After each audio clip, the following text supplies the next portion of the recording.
नमस्कार साथियों, मैं मनीष भारती संस्कृति आईएएस में आप सभी का स्वागत करता हूं। साथियों, राजधानी दिल्ली को बदलने की पूरी कवायद शुरू कर दी जा चुकी है। जिस तरह से लगातार कहा जा रहा था कि चूंकि भारत दुनिया का सबसे बड़ा डेमोक्रेसी है और उस डेमोक्रेसी का दिल कहा जाए, उसकी राजधानी दिल्ली है, तो दिल्ली को एक बेहतर शहर तो होना ही चाहिए। लेकिन जिस तरह से पिछले कुछ समय से, कुछ दशक से देखा गया कि दिल्ली में लगातार भीड़ बढ़ रही है, सही से प्लानिंग इसके लिए नहीं किया गया था और दिल्ली में जो प्लान बना भी उस योजनाओं को जमीन पर सही से उतारा नहीं गया। इसका परिणाम ये देखने को मिला कि दिल्ली की पूरी व्यवस्था चरमराती हुई नजर आई। अब यहां पर रेखा गुप्ता की सरकार ने केंद्र सरकार के साथ मिलकर के एक प्लान तैयार किया है जिसको कहा गया है दिल्ली मास्टर प्लान 2047।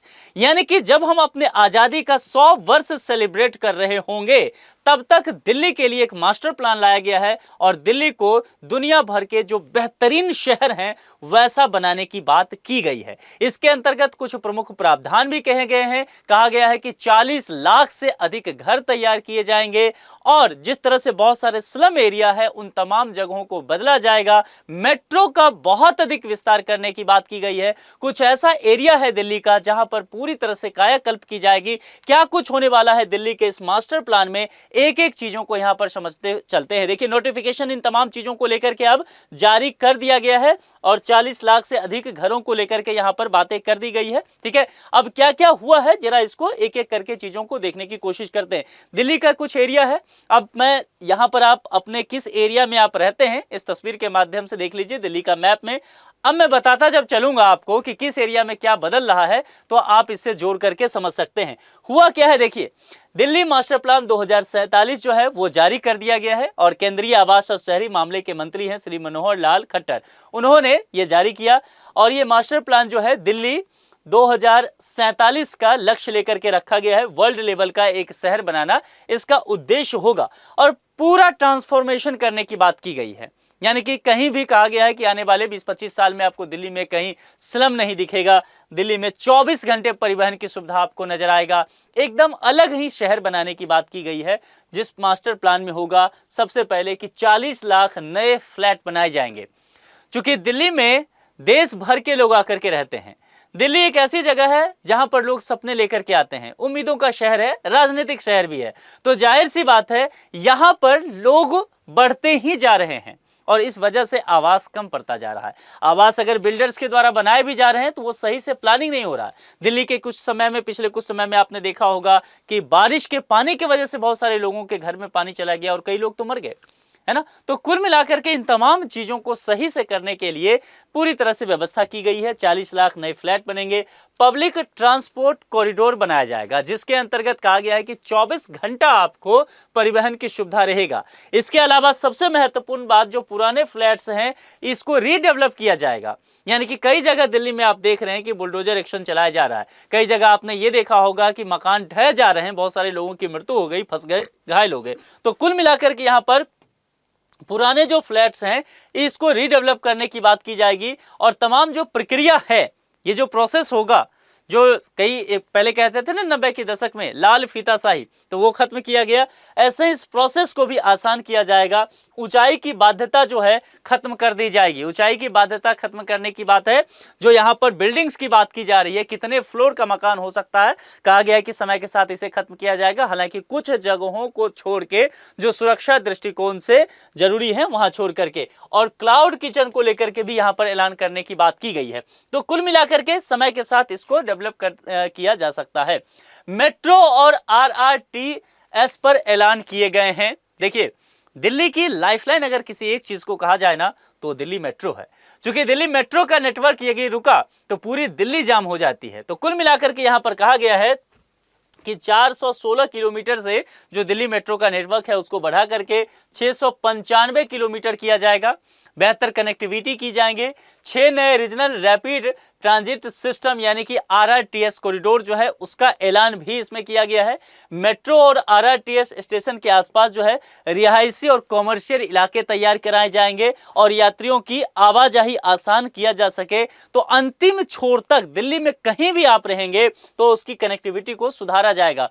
जहां झुग्गी झोपड़ी है वहां मकान लगाने की बात की गई है। कहा गया 17 लाख से अधिक जो झुग्गी झोपड़ी निवासी हैं उनको पीपीपी यानी कि पब्लिक प्राइवेट पार्टनरशिप, तो सरकार और निजी कंपनियां मिलकर के इस मॉडल के साथ वहां पर आसपास अस्थायी आवास देगी और अनधिकृत कॉलोनियों का जो है वह भी उसको रेगुलेट किया जाएगा और 1511 कॉलोनियों को जैसा है जहां है के आधार पर आसान बनाकर 45 लाख निवासियों को संपत्ति सुरक्षा दी जाएगी। यानी कि जो झुग्गी झोपड़ी है, अभी यही रहता है ना कि जैसे झुग्गी झोपड़ी खत्म करने गए बहुत बड़े स्तर पर देखेंगे विवाद हो जाता है। तो कुल मिलाकर के आप सीधे तौर पे कह सकते हैं कि सरकार ये चाह रही है कि हम आपका जमीन नहीं लेंगे, लेकिन पुनर्स्थापन की बात की जा रही है कि बेहतर बनाकर के आपको दे देंगे। और 24/7 की बात की गई है सार्वजनिक परिवहन को लेकर के। जिस तरह से अभी देखेंगे रात में 11 होते हुए दिल्ली मेट्रो बंद हो जाती है, तो कहा गया बसों का संचालन भी 24 घंटा किया जाए, दिल्ली मेट्रो का संचालन भी 24 घंटा किया जाए।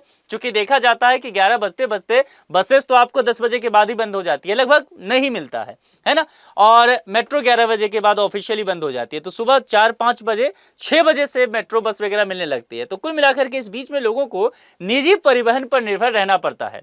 तो यहां पर कहा गया कि अब ऐसा नहीं होगा, आपको समय के साथ सार्वजनिक परिवहन ही 24 घंटा मिलेगा। एकीकृत महानगरीय परिवहन प्राधिकरण और पार्किंग योजना के जरिए पार्किंग का विनियमन किया जाएगा। दिल्ली की सबसे बड़ी समस्या पार्किंग ही है, तो यहां पर कहा गया है कि मल्टी लेयर जो पार्किंग है वो पूरे शहर में विकसित की जाएगी, ताकि सड़कों पर दिल्ली में आप देखेंगे ना, अगर ये रोड है तो दोनों तरफ इतना इतना जगह जो है वो गाड़ियां पार्किंग में लगी रहती है, इतना ही एरिया जाने आने के लिए बचता है। तो पार्किंग मल्टी लेयर बनाने की बात की गई। और सबसे महत्वपूर्ण जो नरेला का हिस्सा है उसको कहा गया कि शिक्षा केंद्र के तौर पर विकसित किया जाएगा, जिसके अंतर्गत 138 हेक्टेयर भूमि में यूनिवर्सिटी, रिसर्च, स्किल डेवलपमेंट और स्टार्टअप सुविधाओं के साथ एजुकेशन हब विकसित किया जाएगा। जैसा कि आप ग्रेटर नोएडा में देखते होंगे, जो नॉलेज पार्क का पूरा एरिया है, परी चौक के आसपास का एरिया, कैसे उसको डेवलप किया गया है, वैसा ही दिल्ली सरकार यहां पर नरेला में करती हुई नजर आएगी। द्वारका निवेश का केंद्र बनेगा। द्वारका में पहले से भी हालांकि दिल्ली सरकार लगातार काम कर रही है। द्वारका को इलेक्ट्रॉनिक सिटी बनाने की बात की जा रही है। वहां पर IT, data centre, future ready industries, इन तमाम चीजों को लेकर के एक इंटरनेशनल इन्वेस्टमेंट हब बनाने की बात की जा रही है। जैसा कि आप कह सकते हैं नोएडा है या गुरुग्राम है, वैसा ही नरेला बनता नजर आएगा। यमुना सबसे महत्वपूर्ण टॉपिक है भारतीय जनता पार्टी के सरकार के लिए, और यमुना बहुत ही जरूरी है इस दिल्ली के लिए।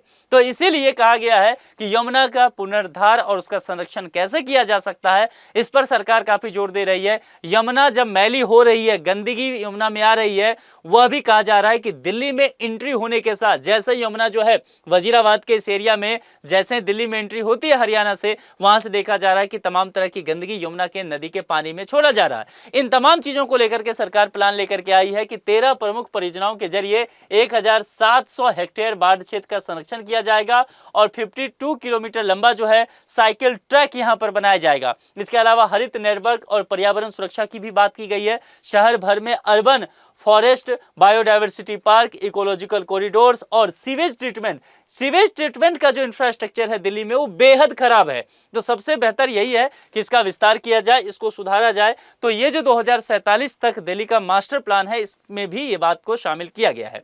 तो यहाँ पर एक प्रश्न है जिसका जवाब आप कमेंट बॉक्स में लिख करके जरूर दीजिए। और आपको क्या लगता है कि जिस तरह से कहा गया है कि अगले कुछ वर्षों में यानी कि 2047 तक जब हम अपने आज़ादी का 100 वर्ष सेलिब्रेट कर रहे होंगे, दिल्ली एक नई दुनिया पूरी बन चुकी होगी, आपको लगता है कि सरकार ऐसा कर पाएगी या फिर ये योजना भी कागजों तक सीमित के रह जाएगा? आपके जो भी विचार हैं कमेंट बॉक्स में लिख करके जरूर बताएं। जुड़ने के लिए बहुत बहुत शुक्रिया। चैनल को सब्सक्राइब जरूर कर लें। Thank you so much.